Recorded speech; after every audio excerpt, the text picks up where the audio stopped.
On today's episode, I'm going to show you how to make this adorable little jewelry travel pouch with a faux quilting technique. I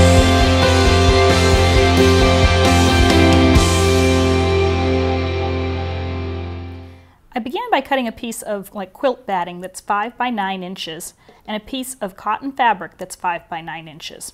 And then, because I'm not much of a sewer, I used some Fabri-Tac adhesive to mount those two layers together.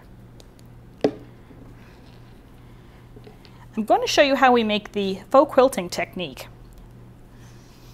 And that is done with these great little stamps that were designed by a friend of mine, Ann Butler. She's a mixed media artist, and these are from Unity.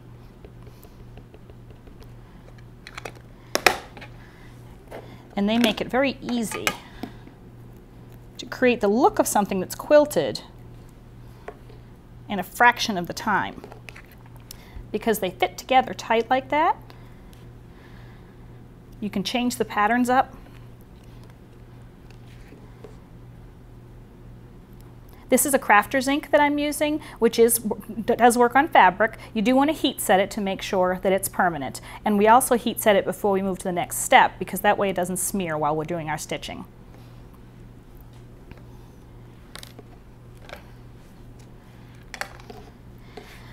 I went ahead and I stamped our blocks 4 times, about 1.5 inches in from one edge, and then I left about 3/4 of an inch between the two sections of blocks here. To make them really pop, I took some embroidery thread and just did a little running straight stitch around each of the sections of the faux quilting.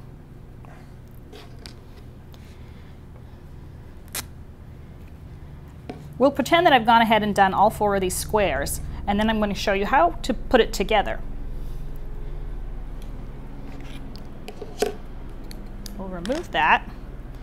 So I folded it in half between the two sections of square blocks that are stamped. And again, I used my Fabri-Tac adhesive on the insides to seal it. You can see I've left about 1 inch or so of the foam, quilt batting on the top, and there's a little bit of the fabric over the lapping. I went ahead and brought that lip of fabric just down over the edge of my quilted area and glued that down too. You can see it a little bit better. It's a little bit wider on this one, just to kind of finish that edge. And that will serve when we fold it down this way. So once we Fabri-Tac'd the edges together and left the opening for the jewelry, I wanted to hide these rough edges, so I used some great gimp trim, again with the fabric adhesive, and I started here on the inside. I ran it all the way around and glued it to there on both sides. And I added another strip along the folded edge of the lid.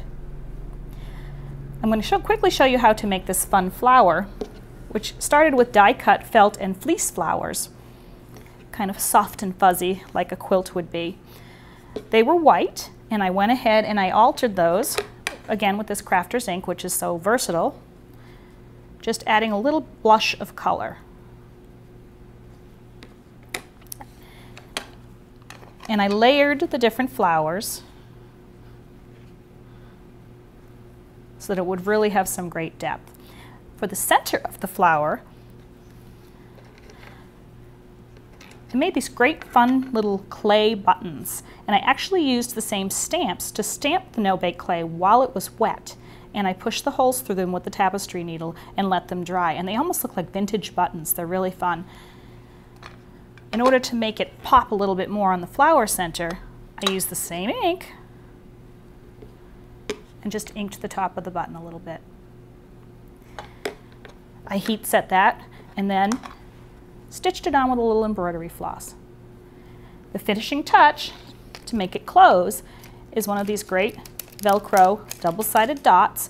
You could stitch this in place if you wanted to make sure it was really secure, but it holds pretty good to the fabric as is, and it holds it closed. There's the back with a little bit of stitching. I love how it looks like Grandma's quilt, only it takes a fraction of the time. And there's our front. I hope you enjoyed this quick and easy quilting technique and are looking forward to the next episode of Behind These Eyes.